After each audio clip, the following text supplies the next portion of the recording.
big Cardi B. I run this shit like cardio. I want it, I got it. I want it, I got it. I want it, I got it.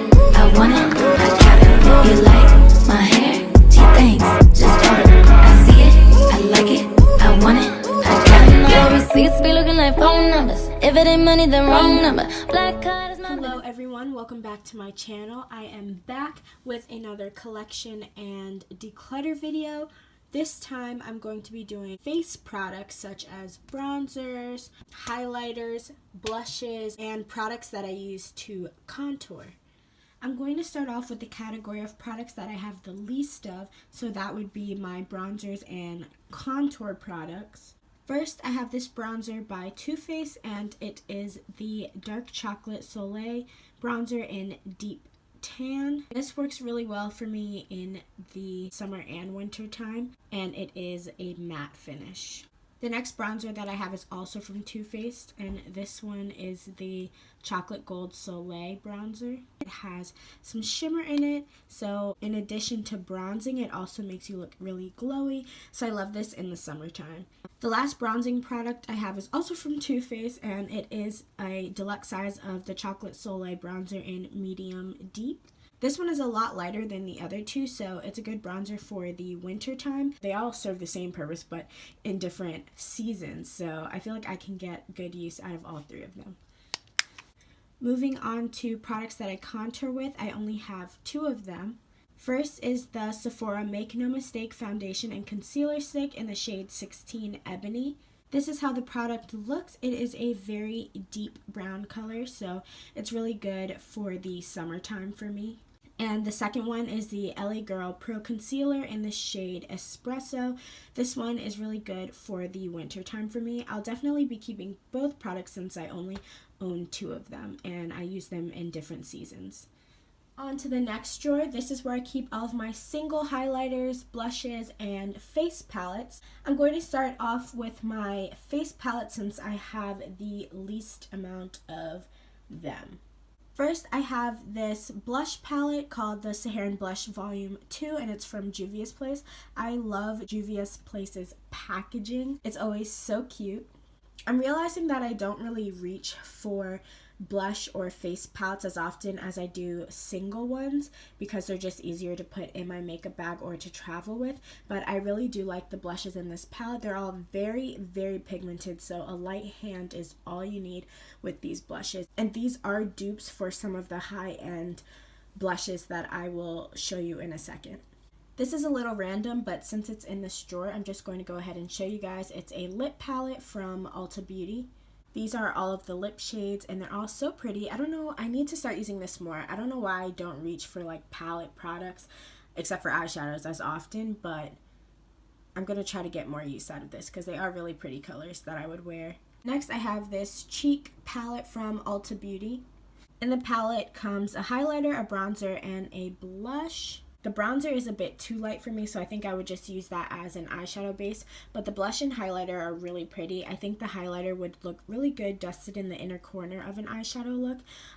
But yeah, so I have used this before, but not as much as I should, so I'm going to try to get more use out of this one too. Next, I have three pressed powder palettes from ColourPop. The first palette is called Double Play. This palette comes with a pressed powder blush called Getting Handsy, as well as a pressed powder highlighter called Patted Down. The formula of the blush is a little chalky, so I haven't really used it, but the highlighter is beautiful, and I need to use it more often. The next palette is called The Knockout.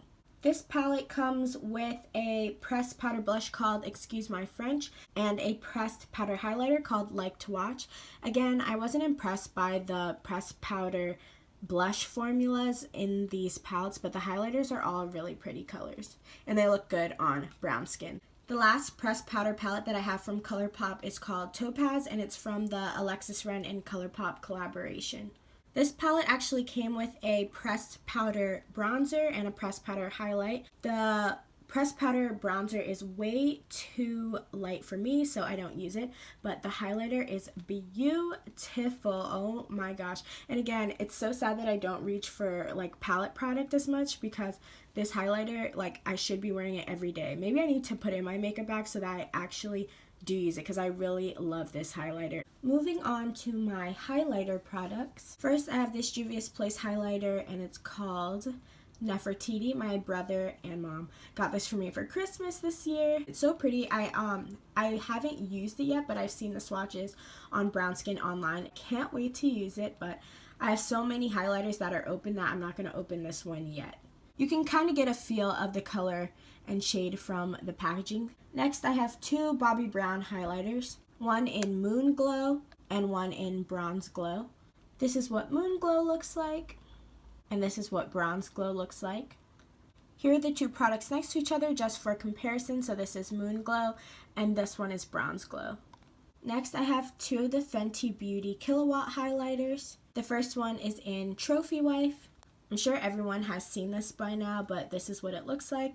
Surprisingly, I haven't used this at all. It's a little bit too yellow, but maybe I can try using it as an inner corner highlight for an eyeshadow look because it's just a little bit too yellow for my liking. The second one is one of the duos, and it's in Ginger Binge and Moscow Mule. This is how this one looks, and as you can see, since it's very messy, I like this one a lot. I actually really like this as a eyeshadow duo. I haven't tried it as a highlighter yet, but I think they were multi-use products that you could use on the lids or on the face or wherever. Next, I have this MAC highlighter in Global Glow, and this was like one of my very first highlighters. My mom had this, and I used it, and I was like, oh, I need it. And so my grandma bought it for me for Christmas, like, I don't know how many years ago. So this is an OG in my collection. This is how the highlighter looks, and I don't know how to explain this, but it's kind of like a matte highlighter. Like, I don't know, it just has a very matte texture. It's like a dust. In a good way. Next, I have the Amrezy highlighter from her collaboration with Anastasia Beverly Hills. This is how this highlighter looks, and it's so pretty. Here's a swatch of the highlighter, and I like how it's not like chunky pieces of glitter. It's just like, I don't know, it's just glowy. And so that formula is what helps it to really like blend into your makeup. A lot of highlighters I feel like just sit on top of your makeup, and this one really blends in really well. Next, I have this baked bronzer that I use as a highlight from Black Radiance, and it's in the shade Ginger Snap. This is how it looks, and this one actually reminds me a lot of the MAC Global Glow highlighter, so I'd say this is a dupe for it. Next, I have two loose highlighters from Artist Couture's collaboration with Jackie Aina. I will swatch these because you can't see them in their packaging. So the first swatch is La Peach and the second one is La Bronze. I will admit that I am a little bit intimidated by loose highlighters just because I feel like they're so intense, so I really don't use these that often. But maybe in 2019 I'll overcome that fear. I just feel like they're a little more difficult to use even if they have sifters in them, which those do. But I also think at least La Peach could be used as an inner corner highlight for a makeup look. Next, I have 5 Super Shock Cheek highlighters from ColourPop, so I'm just going to go through and show them to you. First is my ultimate favorite one from ColourPop, and it is in Glow Up, and it's from their collaboration with Karreuche. I have hit pan on this one, which, if you think about it, that never happens. Like, hitting pan on a highlighter, that's actually kind of crazy. And it's kind of sidetracked. It kind of overwhelms me sometimes thinking about how much product highlighters have and how many I have, and that's why I'm, like, not buying anymore until I use them up. But yeah, so this is my favorite one. I have a backup of this one just because it was a collaboration. I didn't know if it was going to be limited edition, so I didn't want it to be like discontinued or like taken off the site and I didn't have access to it anymore. So yeah, I did get another one. This one is called Do Not Disturb, and I have used this one, but I really haven't used this one and the other 3 as much because I love the one with Karreuche so much. But I do like these two. The thing about ColourPop highlighters is that they're so velvety, like they're so soft when you touch them, and these actually blend into the skin really well too. This one is called Handyman. Oh wait, no. This one is called Candyman. This one is called Avalon. This one is a little bit dark, so I really don't use it that often. Maybe I should try using it as an eyeshadow instead. This last one from ColourPop is called Churro, and I remember when they came out with this one, they mixed like 3 different of their highlighters together to create this shade. There was a competition where everyone voted for the name, and Churro won. So I'm not sure if this is still on their site or not, but I'll definitely link it below if it is, and I'll do the same with all the other products I mentioned. Now on to my last category of blushes. First, I have this ColourPop Pressed Powder Blush in the shade, oh, it's not on here, but it's in the shade Currently. This one is a lot different from the Pressed Powder blushes in the Duo palettes, and I really like this formula. I don't know if it's actually different or what, but this one is just better. It's not chalky. Next, I have two blushes from NARS. The top one is in the shade Outlaw, and the bottom one is in the shade Seduction. This is what Seduction looks like. So the top swatch is Outlaw by NARS, and the bottom one is Sola from the Juvia's Place blush palette. And Juvia's Place blushes, like I said, are so pigmented. The NARS blush is a bit paler, but they really show up the same on my skin at least, so I'd say that the Juvia's Place one is a dupe for it. This is the NARS blush in Seduction. This is one of my favorite blushes to wear, actually. It's currently in my makeup bag. So the top swatch is Seduction by NARS, and the second one is B from the Juvia's Place palette. They look very similar on the face, but the Juvia's Place one is matte, and the NARS one does have some shimmer to it. Next, I have this blush from Wet n Wild, and it's called Berry Shimmer. I also have this Super Shock Cheek blush from ColourPop in the shade Bardot.